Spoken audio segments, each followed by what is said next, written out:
Shalom. Salam damai sejahtera bagi kita semuanya.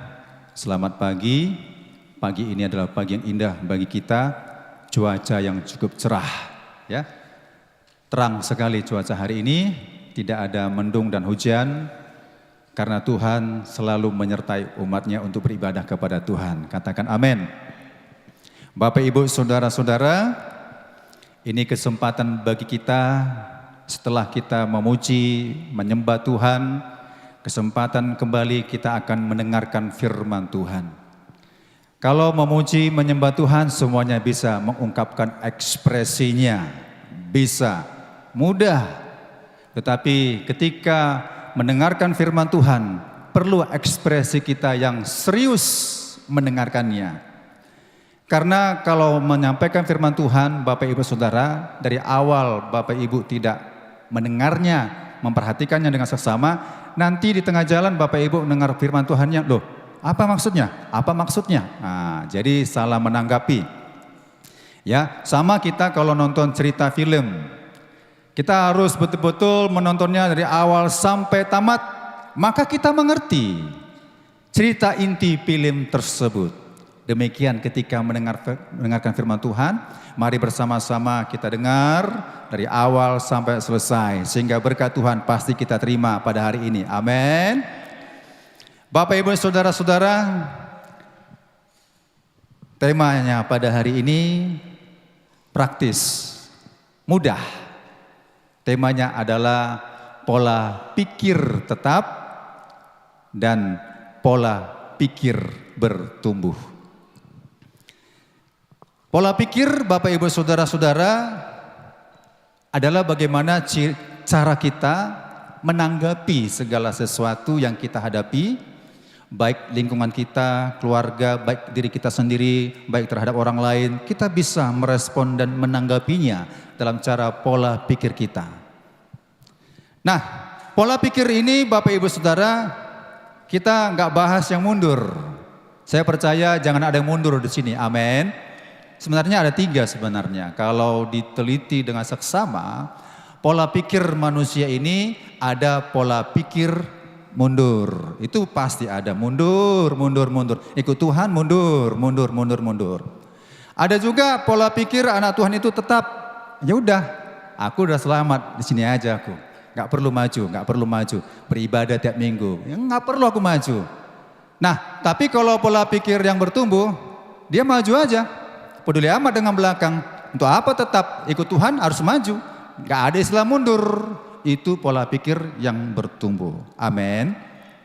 Bapak Ibu datang kemari di sini, ini merupakan karena pengaruh pola pikir Bapak Ibu. Ketika hari Minggu, tibalah suatu tantangan yang kita hadapi. Cuaca hujan, mendung.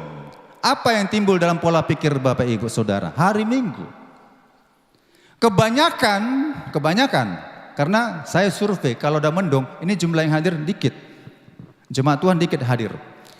Ya, kebanyakan kalau sudah mendung, sudah cuaca tidak baik, muncul pola pikir, ngapain ibadah pada hari ini? Ya sudahlah di rumah aja. Cukup beribadah di rumah, nggak perlu ke gereja.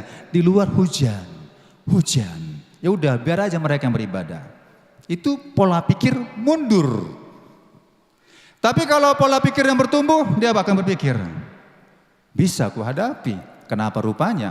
Bahasa sekalipun ikut Tuhan gak ada masalah sama aku. Tuhan kan tahu isi hatiku. Aku hadapi semua. Sekalipun aku sampai di gereja bahasa kuyup, gak apa-apa. Tuhan pasti memberkati aku. Itu pola pikir yang bertumbuh. Jadi kita belajar pada hari ini, Bapak Ibu Saudara, pola pikir tetap dan pola pikir bertumbuh. Nah, kita lihat ayatnya. Dalam Roma 12 ayat 2. Beberapa ayat kita akan baca Bapak Ibu Saudara-saudara supaya kita mengerti bagaimana kita harus bertumbuh dalam Tuhan. Roma 12 ayat 2 kita baca 1-2 ya. Janganlah kamu menjadi serupa dengan dunia ini, tetapi berubahlah oleh pembaharuan budimu, sehingga kamu dapat membedakan manakah kehendak Allah, apa yang baik, yang berkenan kepada Allah, dan yang sempurna. Kita baca lagi 3 ayat lagi. Efesus 4 ayat 15, 1-2 ya. Tetapi dengan teguh berpegang kepada kebenaran, di dalam kasih kita bertumbuh di dalam segala hal ke arah Dia, Kristus yang adalah kepala. Next. Di Kolose 1 ayat 10. Sehingga hidupmu layak di hadapannya, serta berkenan kepadanya dalam segala hal, dan kamu memberi buah dalam segala pekerjaan yang baik, dan bertumbuh dalam pengetahuan yang benar tentang Allah. Terakhir 2 Petrus 3 ayat 18, 1-2 ya. Tetapi bertumbuhlah dalam kasih karunia dan dalam pengenalan akan Tuhan dan Juru Selamat kita, Yesus Kristus. Baginya kemuliaan sekarang dan sampai selama-lamanya. Kita perhatikan Roma 12 ayat 2. Beberapa ayat, 3 ayat saya ambil, itu kata bertumbuh, bertumbuh, bertumbuh. Tetapi sebelum kita bertumbuh dalam proses mengiring Tuhan, mengikut Tuhan, kita perhatikan ayat Roma 12 ayat 2 ini. Saya baca ulang.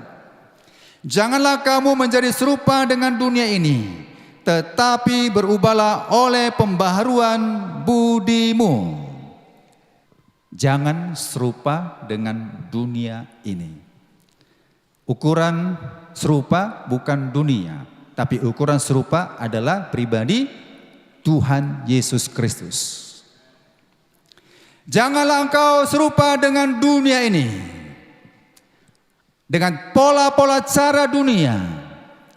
Tidak diperbolehkan kita serupa dengan dunia ini.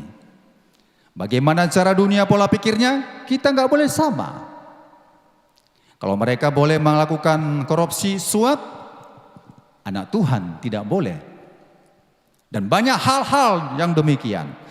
Dan dikatakan lagi ayat Bapak Ibu Saudara, tetapi berubahlah oleh pembaharuan budimu. Berubah, metamorfo bahasa Yunaninya, berubah.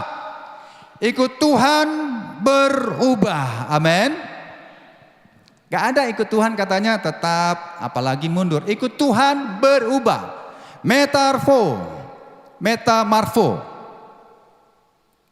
Artinya itu, ya, kalau saudara belajar biologi, metamorfosis, Bapak Ibu Saudara, dari ulat jadi kepompong, dari kepompong jadi kupu-kupu. Itulah yang dikatakan berubah. Cara kita berpikir pun kita harus berubah. Makanya metamorfo itu berubah. Udah ikut Tuhan pasti ada perubahan. Pasti ada perubahan. Adakah ikut Tuhan orang-orang yang lain itu tidak berubah? Ada. Ikut Tuhan tidak pernah berubah, tidak mengalami metamorfo, transformasi dari ulat menjadi kepompong, menjadi kupu-kupu yang mulia, indah dipandang oleh mata. Itu firman Allah. Sehingga kita tahu membedakan. Ini baik, ini berkenan, ini sempurna. Itu pola pikir bertumbuh. Sehingga kita tahu, oh ini baik, pola pikir baik, pola pikir berkenan, pola pikir bertumbuh. Itu yang harus ada dalam pikiran kita. Katakan amin. Ya, jadi ada pertumbuhan dan pertumbuhan dalam iman kepercayaan kita kepada Yesus. Dimulai bagaimana cara kita berpikir. Bapak Ibu Saudara-saudara, apa itu pola pikir tetap? Hai anak-anak muda, hai Bapak Ibu Saudara, di sini kita SDM-nya berbeda. Ada tingkat SMP, SMA, mahasiswa, ada yang tidak sekolah, latar belakangnya. ada yang sudah tua, jadi beda-beda menanggapnya. Tapi saya percaya kalau pola pikir ini tidak berbicara usia muda, usia tua. Pola pikir ini adalah bagaimana cara kita di dalam hidup Tuhan, bersama-sama dengan Tuhan kita ada pertumbuhan. Jadi mohon didengar, ya. Pola pikir tetap. Ketika seorang percaya bahwa kecerdasan, bakat dan kemampuan atau karakter mereka bersifat tetap sejak lahir dan tidak dapat berubah. Jadi kalau dia sudah merasa ini kemampuanku, ini yang bisa aku kerjakan, ya udah, nggak perlu yang lain, ya, habis. Pola pikir tetap. Nah, kalau pola pikir bertumbuh, keyakinan bahwa kita dapat terus belajar, bertumbuh dan berubah melalui usaha, doa dan pertolongan Tuhan. Dengan keyakinan bahwa kemampuan dan kecerdasan itu dapat dikembangkan melalui usaha, kerja keras dan ketekunan. Pak, aku punya talenta bernyanyi. Pak, aku bisa komputer. Pak, aku bisa juara di kelas. Dipakai Tuhan enggak? Itu pola pikir tetap. Tapi kalau saya cerdas, saya bisa teknologi IT, saya bisa suara yang bagus, saya bisa bermain musik, usahakan, latih, kembangkan. Semuanya untuk kemuliaan bagi nama Tuhan. Itu pola pikir yang bertumbuh, gak makan sendiri, bagi dong kepada orang lain sesama kita dan terutama untuk kemuliaan bagi nama Tuhan. Hitung, saya sudah bertobat tahun 2025. Tahun 2026 bagaimana? Tahun 2027 bagaimana? Tahun 2028 bagaimana? Sampai 2030 bagaimana? Kalau sama saja, berarti pola pikirnya tetap. Sadar Bapak Ibu, ini introspeksi kita, ini teguran firman Allah. Sadar, Tuhan tidak menginginkan seperti itu. Ada hasil, ada buah. Markus 4 ayat 20, 30, 60, 100. Gak ada dibilang dari 60 turun 50, turun 40, turun 30, enggak. Angkanya naik. Dari 30 naik 60 naik menjadi 100, kesempurnaan. Jadi ikut Tuhan itu terus. Jadi kalau dia dari 0 tetap 0 ikut Tuhan, itu pola pikir tetap. Biasanya pola pikir mundur gara-gara pola pikir tetap akhirnya tergoda mundur. Jadi kalau ada anak Tuhan yang mundur, itu awal cikal bakalnya pola pikirnya tetap. Ya udah aman. Akhirnya mundur. Tapi pola pikir yang maju dari ukuran 30 imanku, aku akan tingkatkan menjadi 35, aku akan tingkatkan menjadi 40, aku akan tingkatkan jadi 60, 70 sampai sempurna kedatangan Tuhan Yesus yang kedua kali. Amin. Jangan kaitkan dengan kolekte, gak ada hubungan Markus 4 ayat 20 itu. Berkati persembahan kami Tuhan, uang ini 100.000 jadi 30 kali lipat ganda, jadi 60 kali lipat ganda, jadi 100 kali lipat ganda. Teologi kemakmuran sesat. Kalau teologi kemakmuran begitu, Bapak Ibu, berapa yang ada di dompet Bapak Ibu, percayalah kepada Tuhan, berimanlah kepada Tuhan. Yang kosong akan diisi Tuhan. Berikan persembahan kepada Tuhan, akan berbunga 30, 60 bahkan 100 kali lipat ganda. Orang pun terkesima. Wah, ayat itu tak berhubungan dengan itu. Ini berhubungan bagaimana kita pola pikir kita bertumbuh, sehingga iman kita pun bertumbuh. Katakan amin.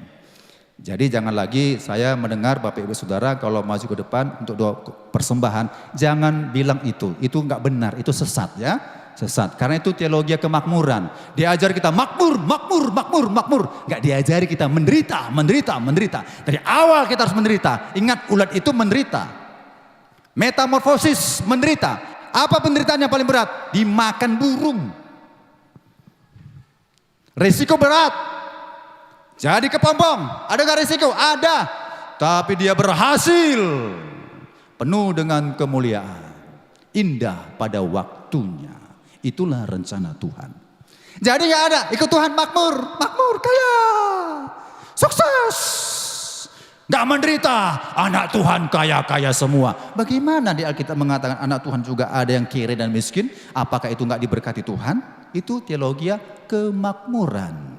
Jangan tafsirannya kemakmuran. Tafsirannya adalah kita bertumbuh bertahap 60, 30, 100 kali lipat ganda. Amin.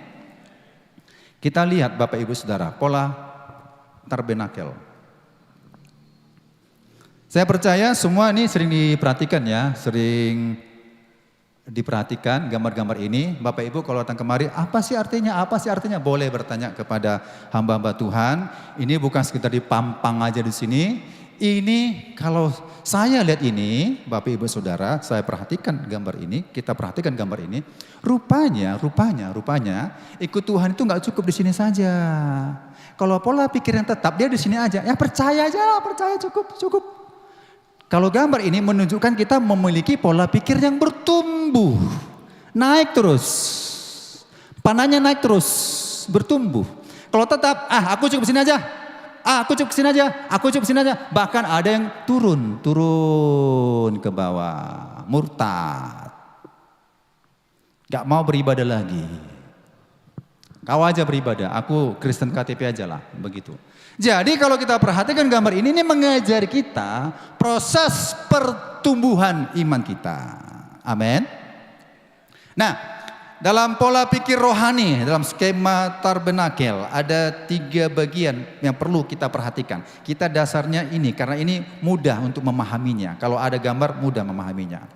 Yang pertama itu halaman ya. Jadi tabernakel itu merupakan gambaran perjalanan rohani kita menuju persekutuan yang semakin dalam dengan Allah. Yang pertama itu halaman.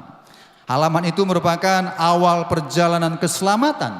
Lahir baru, pertobatan, pengampunan, ya, itu awal. Kemudian ruang kudus, kehidupan pelayanan sudah masuk melayani pekerjaan Tuhan, pertumbuhan iman dan pengudusan.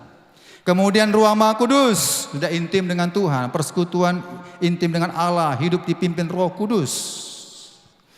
Nah, kita lihat halaman.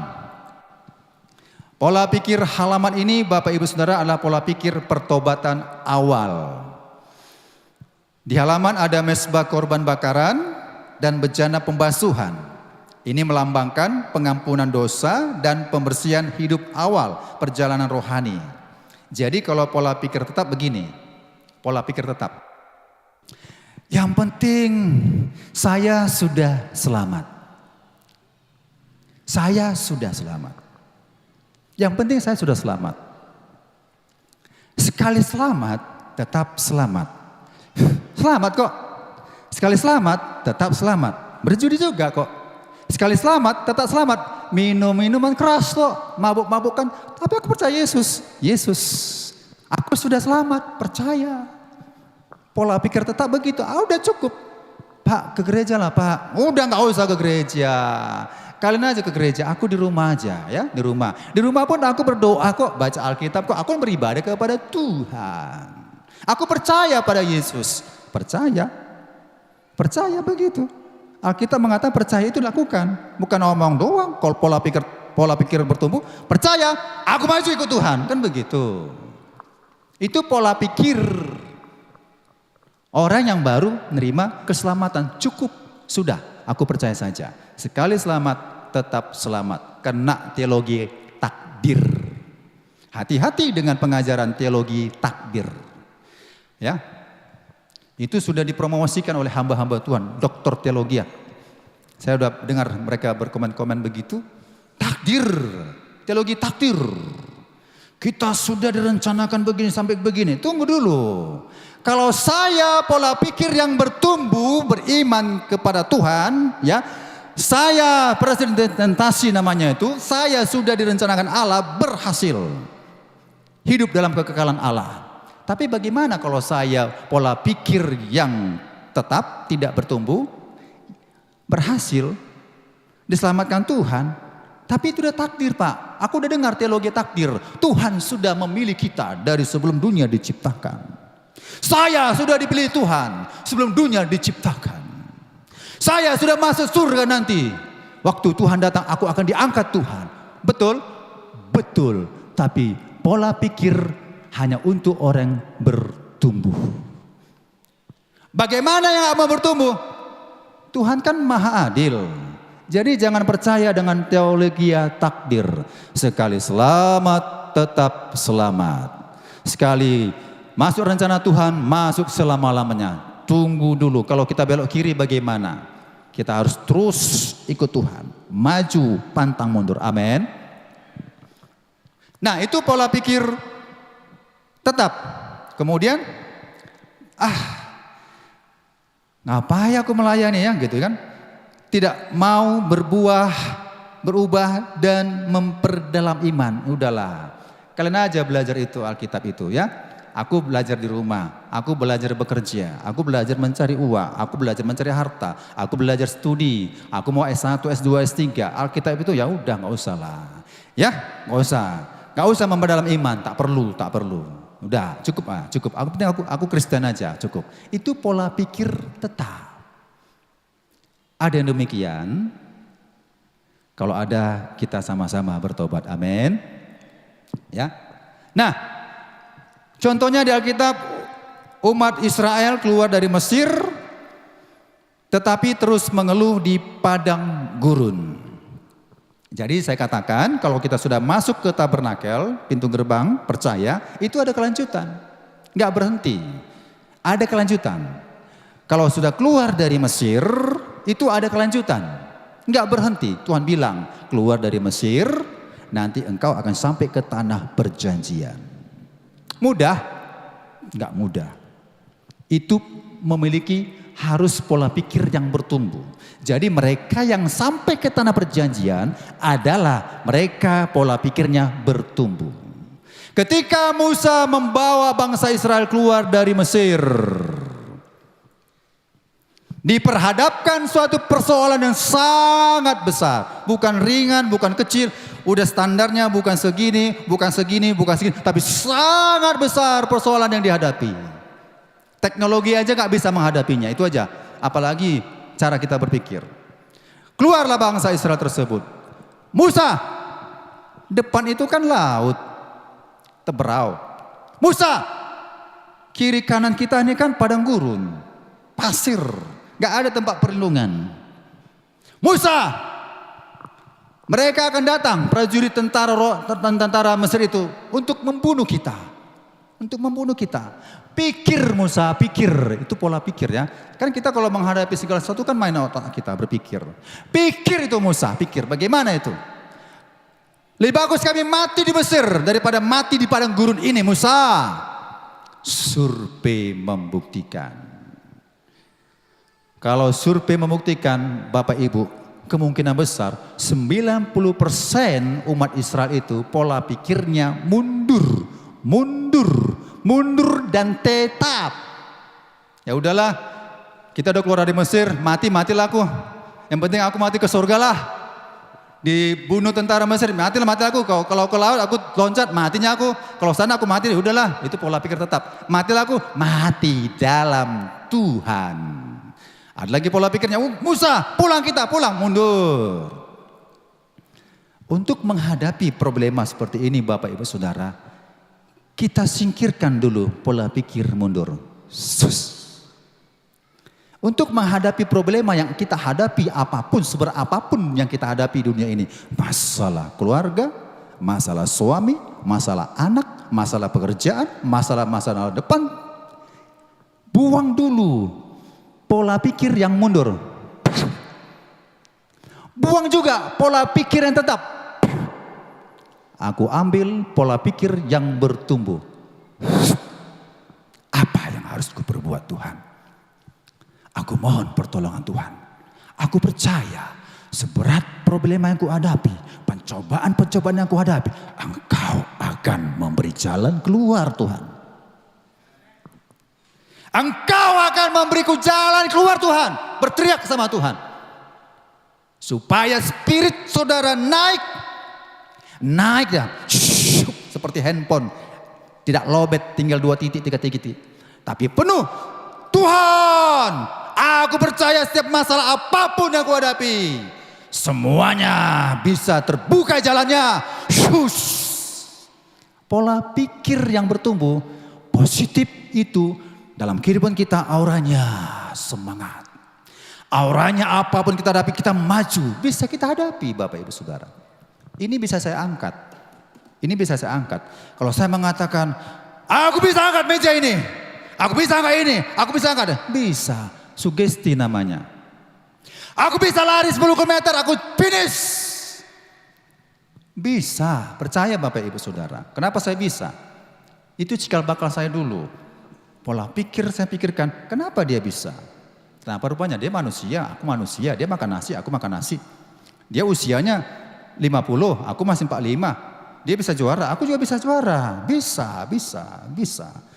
Kalau pola pikir yang bertumbuh, sesuatu yang positif berdatangan. Sesuatu yang positif berdatangan kepada kita. Berdatangan. Kalau kita pola pikir yang tetap atau mundur, sesuatu yang negatif berdatangan. Ya sudahlah, kau usah ikut Tuhan.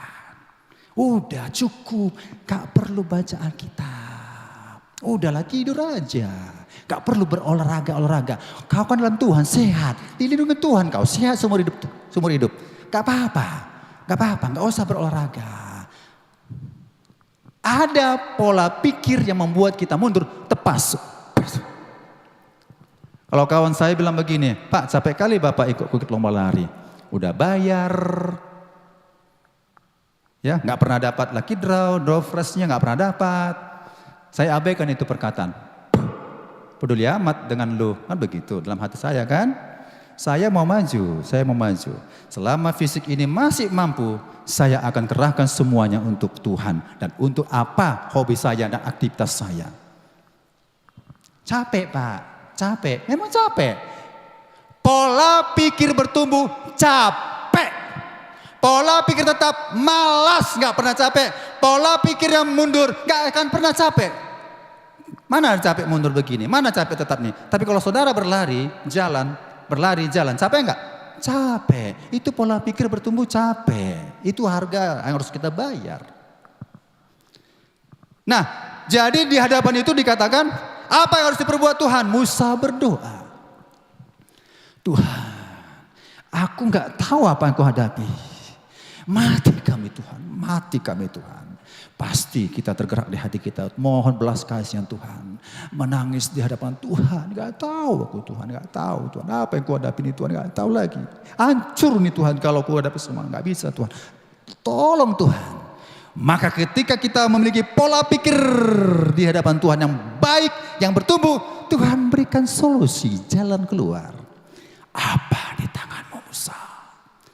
Tongkat Tuhan, tongkat ini Tuhan.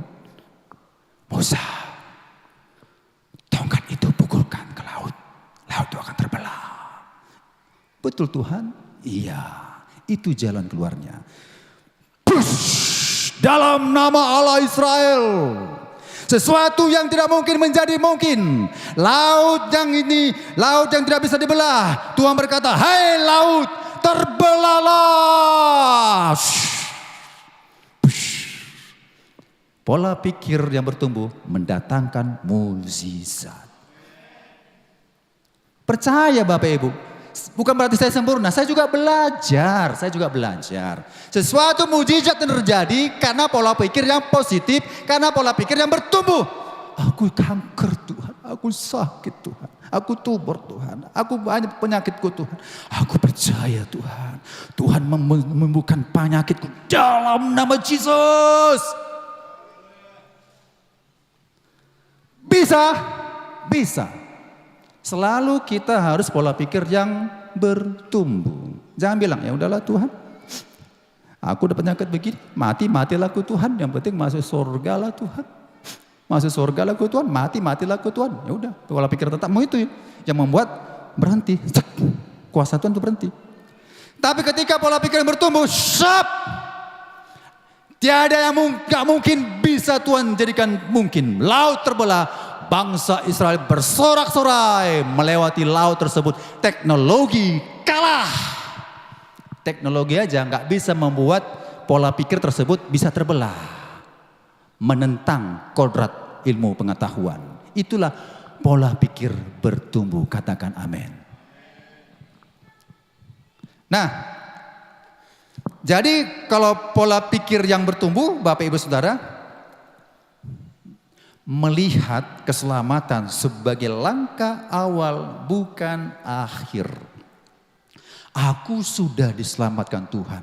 Tahun 1994, aku berjuang Tuhan. Aku belajar kepada Tuhan. Aku mau menyerahkan diri dibaptis, kesaksian saya. Aku mau diriku dibaptis, maka aku dibaptis tanggal 13 Februari tahun 1994. Aku menyerahkan kepada Tuhan Yesus. Perjanjianku di hadapan Tuhan dan perjanjianku di hadapan jemaat Tuhan. Aku mau berubah, aku mau berubah, aku mau berubah. Pola pikir positif kan? Bertumbuh kan? Aku mau berubah. Aku tenggelamkan manusia lamaku di dalam nama Bapa, Putra dan Roh Kudus.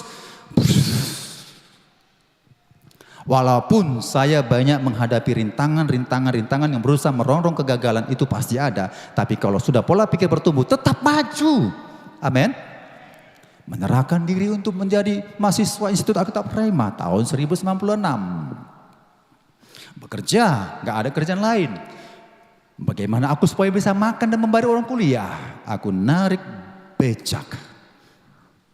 Narik becak. Capek. Kuliah jam 9, di kuliah mulai jam 3 siang, pulang jam 9 malam. Itu kuliah kami dulu di sana. Capek, 3 tahun, narik becak 2 tahun. Becak sewa, becak barang. Tapi kalau pola pikir mundur, ya udahlah Tuhan, gak ada membiayai aku. Orang tua aku gak ada ngasih, orang tua aku gak peduli Tuhan. Ya udahlah, gak usah aku kuliah. Hai anak-anak muda, kalau orang tua gak bisa membayar kalian harus berjuang. Amin. Jangan tergantung orang tua. Berjuang. Pola pikir yang bertumbuh. Sekalipun orang tuaku tidak membayar uang kuliahku, tidak memperhatikanku, aku mau kuliah. Kalau bapakku S1, saya S2. Kan begitu targetnya. Ya. Harus ada target dong.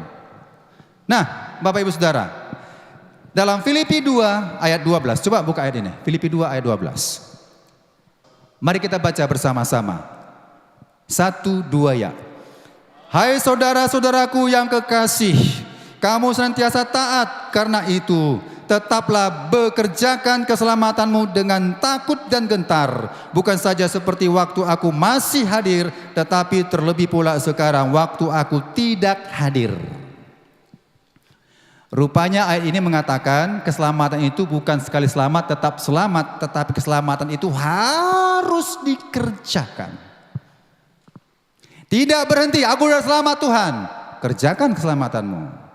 Aku sudah selamat Tuhan, ya kerjakan keselamatanmu. Kerjakan, lakukan perintah Tuhan. Apa kata Tuhan? Lakukan. Kalau pola pikir yang bertumbuh, ya aku mau lakukan. Awal keselamatan ini, percaya pada Yesus merupakan awal pertumbuhan iman saya. Terus meranjak sampai rencana Tuhan indah pada waktunya.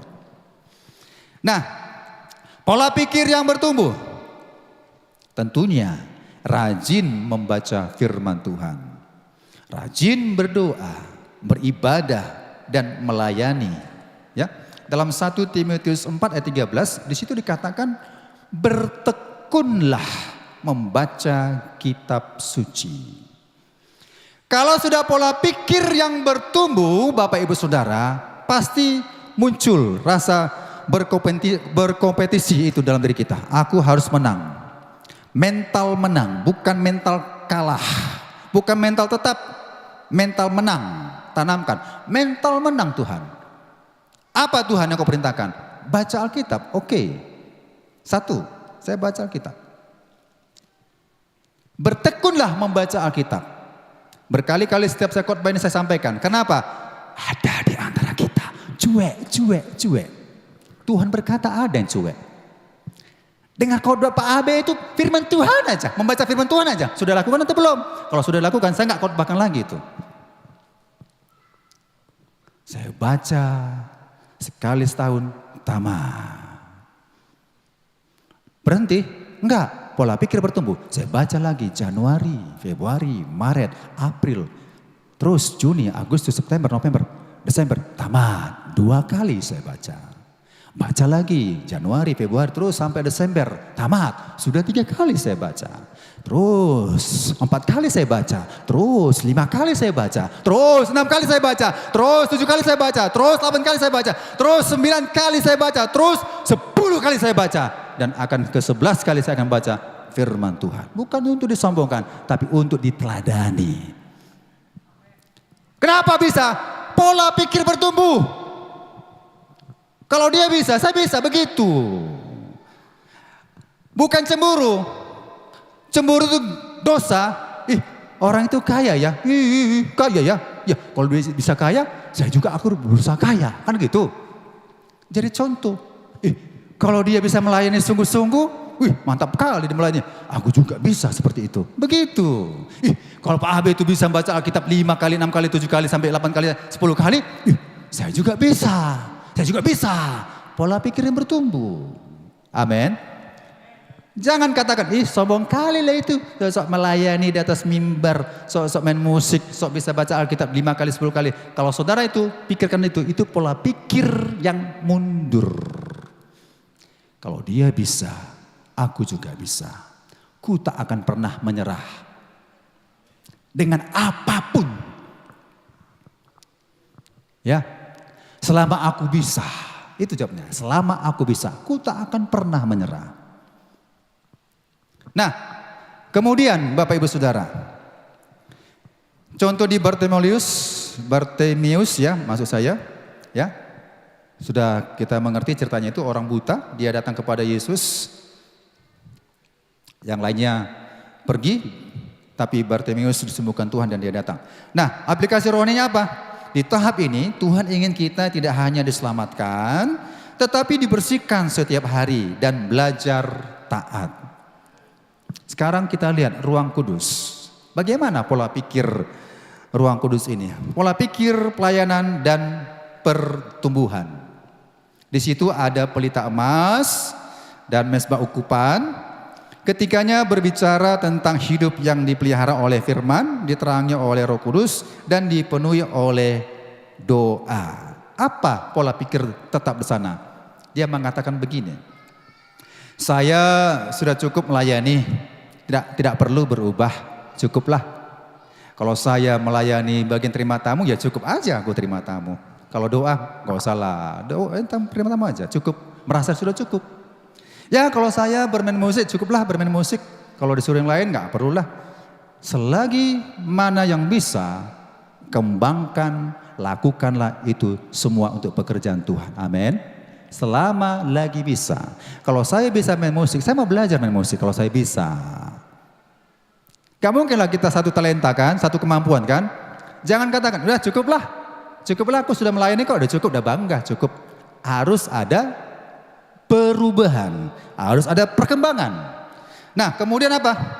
Melayani hanya karena kewajiban, bukan relasi.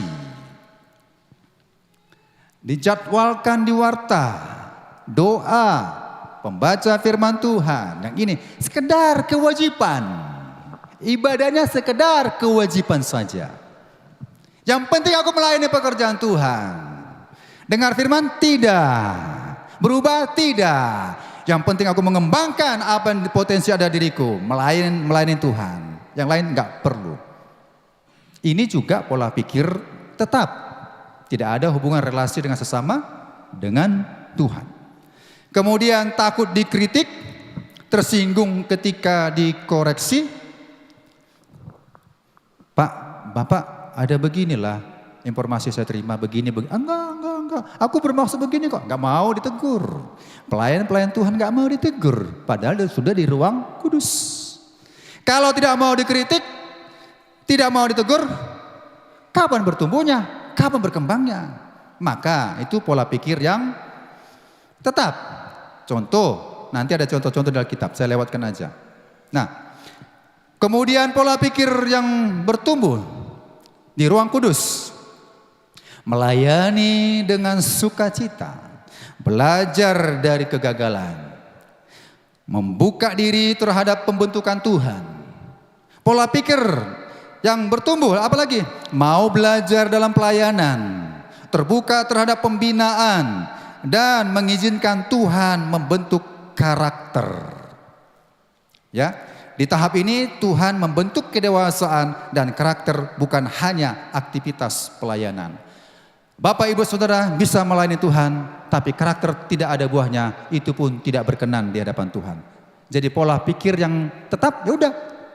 Kalau aku orang yang karakternya begini, memang begini karakterku, bisa melayani Tuhan. Ya, makanya kalau ada karakter Bapak Ibu Saudara yang mungkin merasa, kalau saya merasa begini, aduh saya mau naik mimbar lah, ada karakterku ya Tuhan, sulit kali. Kalau ada sesuatu saya langsung, nah gitu kan, aduh saya tahan, kan begitu. Ada sesuatu karakter-karakter kita untuk pelayanan mungkin yang menghalangi kita, itu lepaskan. Amin. Supaya kita bertumbuh. Nah, kita lihat ruang Maha Kudus. Pola pikir yang tetap, ruang Maha Kudus. Ya. Ini berbahaya. Ruang Maha Kudus memang sesuatu yang sempurna ya. Kalau pola pikir yang tetap, dia mengatakan begini, merasa dirinya lebih rohani dari orang lain. Siapa lo? Aku udah rohani, aku udah tinggi levelku. Sudah tinggi level rohaniku. Sudah tahu aku banyak Alkitab. Tahu semua tentang teologi. Aku lebih tinggi. Udah merasa rohani. Semua dijengkalinya. Semua dijengkalinya. Sesama pelayan pun nanti dijengkali. Alalah, aku lebih rohani daripada kau. Aku doa puasa setiap Sabtu. Aku ikut ibadah terus. Aku begini. Itulah pola pikir tetap. Kemudian dia mengatakan begini, gerejaku yang lebih hebat daripada gereja yang lain. Lihat itu gereja lain itu. Sekali ibadah hanya 12 orang. Kami sekali beribadah 12.000 orang. Siapa saya? Siapa saya? Sekali khotbah, tompang tangan, rebah. Saya diberikan Tuhan profetis. Sekali saya ngomong, bertobat. Siapa saya? Gereja sana, gereja di Sunggal, apalagi katanya gitu. Itu pola pikir tetap sombong. Sehebat-hebatnya pun para hamba-hamba Tuhan itu tidak diperkenankan meremehkan hamba-hamba Tuhan yang lain. Sehebat-hebatnya hamba Tuhan berkarunia, sekalipun 9 karunia ada dalam dirinya, hamba Tuhan sana 1 karunia, tidak boleh dibanding-bandingkan, tidak boleh diremehkan, karena kita adalah anggota tubuh Kristus, saling memperlengkapi. Siapa aku? Aku hamba penggembalaan, gerejaku besar, bercabang-cabang. Biasanya kalau jumpa orang seperti itu, ya pola pikir begitu. Kalau kita dekat dia, langsung menghindar itu. Gak level. Aku mau sama pendeta Niko gabung. Aku mau sama pendeta Gilbert bergabung. Ini pendeta Poltak. Si borong-borong. Si borong-borong. Kecil kali gereja kau. Si borong-borong. Itulah pola pikir tetap. Boleh kita begitu? Enggak boleh. Maka Matius 7 itu Bapak Ibu Saudara 22 itu tindakan hati-hati bagi hamba-hamba Tuhan. Aku sudah berseru dalam namamu Tuhan. Aku sudah mengadakan mujizat dalam namamu. Mengusir setan dalam namamu. Semua dalam namamu. Bernyanyi dalam namamu. Semua dalam namamu. Tapi jangan lupa ada kata aku tidak mengenal engkau. Itu yang hati-hati bagi kita merasa di ruang Maha Kudus. Ya, Meyakini dirinya adalah hamba Tuhan yang dipakai luar biasa. Yang lainnya biasa saja. Aku luar biasa. Aku pengkhotbah yang luar biasa. Aku penyanyi yang luar biasa. Worship leader yang luar biasa. Aku singer yang luar biasa. Aku musisi yang luar biasa. Sekali pukul drum, rebah semuanya. Sekali picit tots nadanya itu teong, semuanya akan merasakan hadirat Allah. Aku luar biasa. Saya baca firman Tuhan Mazmur 23 ayat 1. Saya baca, semuanya terharu, semuanya merasakan hadirat Allah. Aku hamba Tuhan yang luar biasa. Sombong enggak? Enggak ada kita luar biasa. Amin. Satu yang luar biasa, Tuhan Yesus. Saya adalah manusia biasa. Elia adalah manusia biasa. Bapak ibu saudara adalah manusia biasa. Tapi ketika tekun berdoa, tekun melakukan perintah Allah, berpikir bertumbuh, maka Tuhan memakai bapak ibu saudara dengan luar biasa. Jadi bilang, aku enggak luar biasa Tuhan, tetapi engkau luar biasa. Tapi masih ada orang begitu. Heran saya, heran. Ya, saya sampai sekarang heran ada orang begitu. Ya, kemudian suka membanding-bandingkan karunia hamba Tuhan. Hamba Tuhan di gereja sana propertis hebat-hebat sekali. Hamba Tuhan di sana mujizat. Hamba Tuhan di sana melayani tempat-tempat perkampungan, hutan-hutan di sana. Hamba Tuhan. Kami di sini begini. Bapak ibu saudara tidak perlu membandingkan itu, hanya menjadi contoh. Saya bilang tadi kan, kalau kita melihat orang yang hebat itu menjadi contoh kita. Kalau kita melihat orang yang bagus itu menjadi contoh kita. Kita teladani, kita ikuti. Kalau dia bisa, saya juga bisa. Karena aku mampu melangkah 1 kilometer. Dia bisa 2 kilometer, aku juga bisa 2 kilometer. 3 kilometer, aku juga bisa 3 kilometer. 5 kilometer, bisa. 10 kilometer, bisa.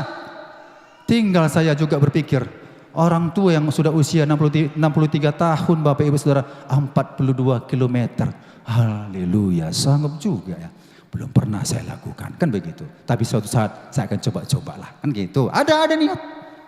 Selama ini saya paling jauh lari 16 km. Dia sanggup Bapak ini 21 km di atas usia saya. Kalau di bawah usia saya, maklum. Usia 30 tahun bisa, maklum. Bisa. 25 tahun, maklum. Tapi saya perhatikan, 65 tahun.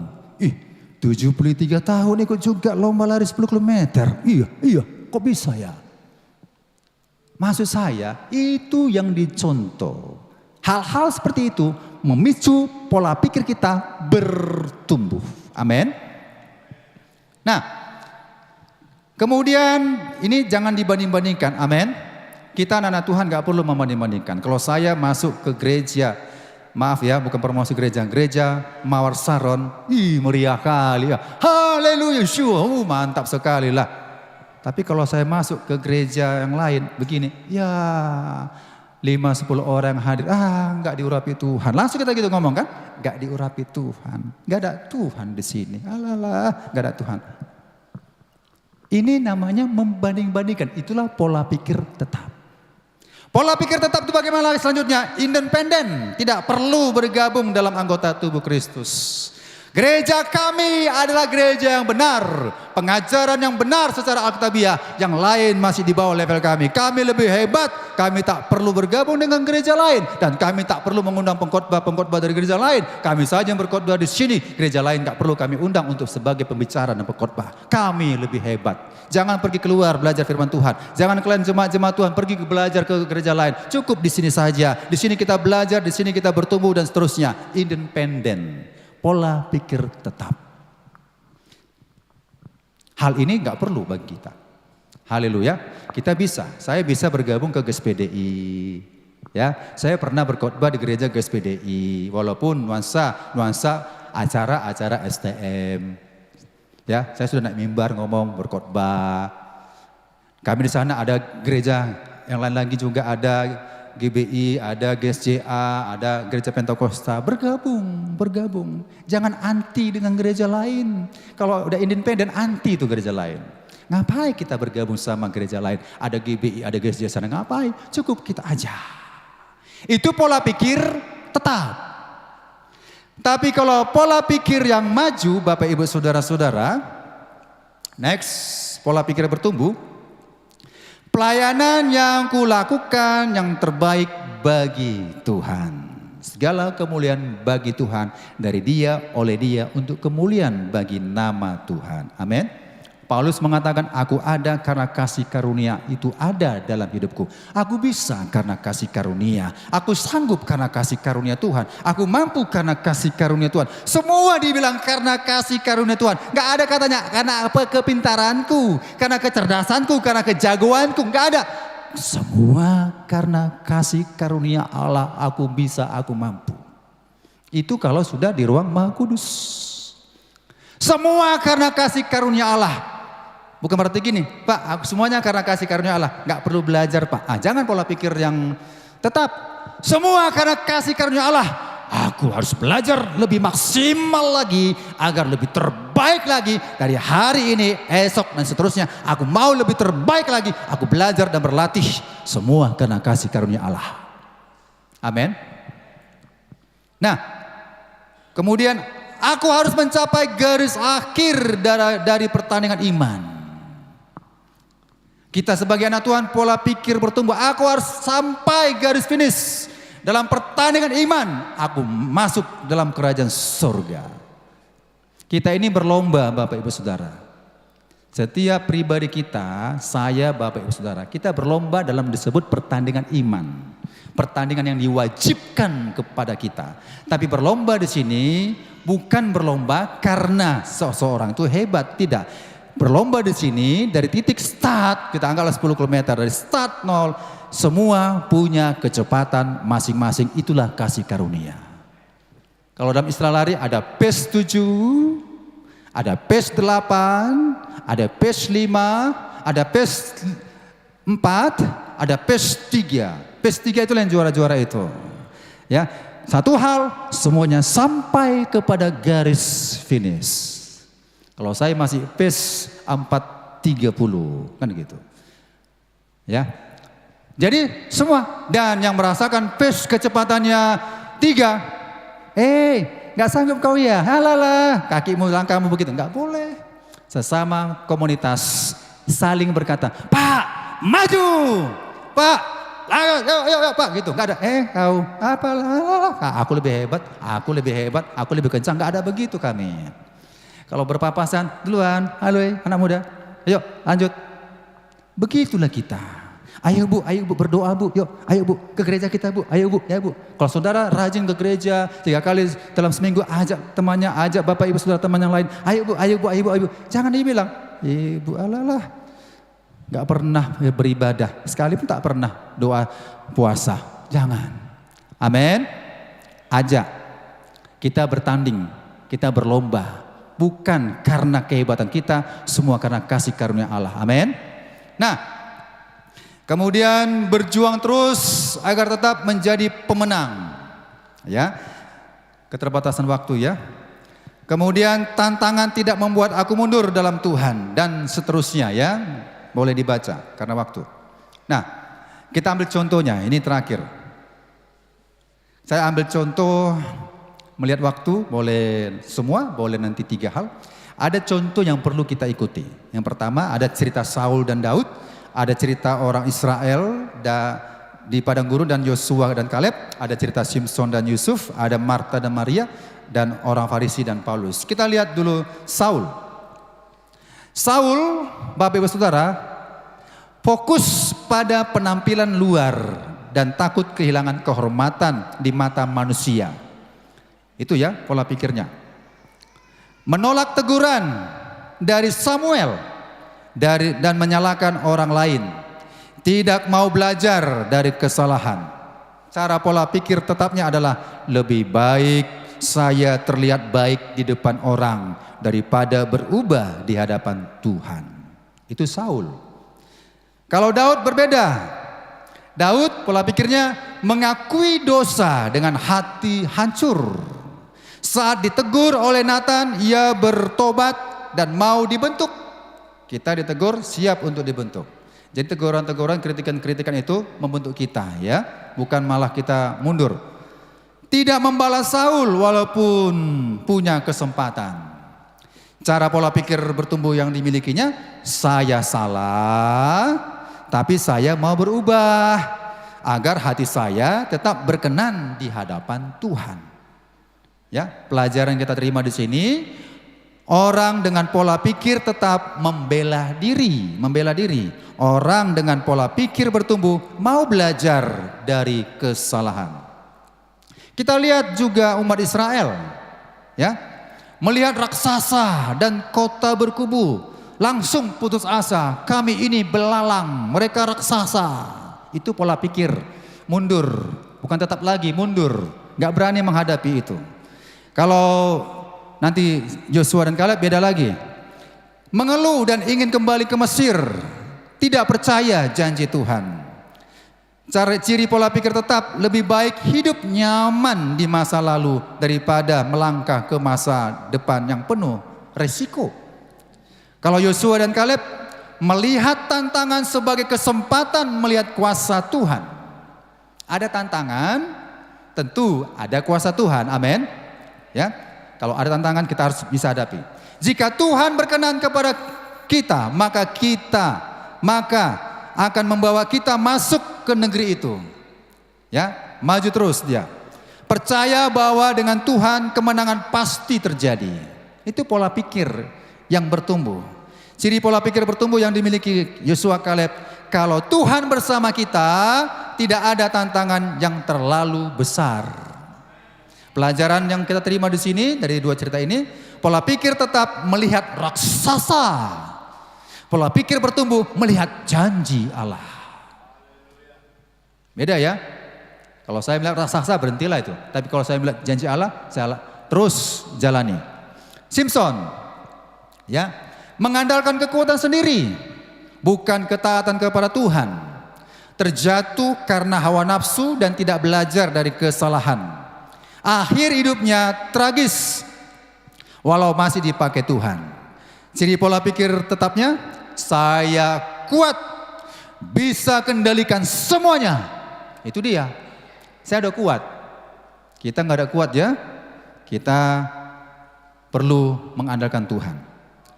Yusuf mengatakan begini, ya, di terakhir nanti. Kalau Yusuf menghadapi penderitaan, fitnah dan penjara, tetapi tetap setia. Gak mundur ya, pola pikir maju, bertumbuh. Melihat semua peristiwa sebagai rencana Allah. Jadi kalau kejadian-kejadian, bilang rencanamu indah Tuhan pada waktunya. Kalau aku hadapi begini, rencanamu indah pada waktunya. Itulah Yusuf.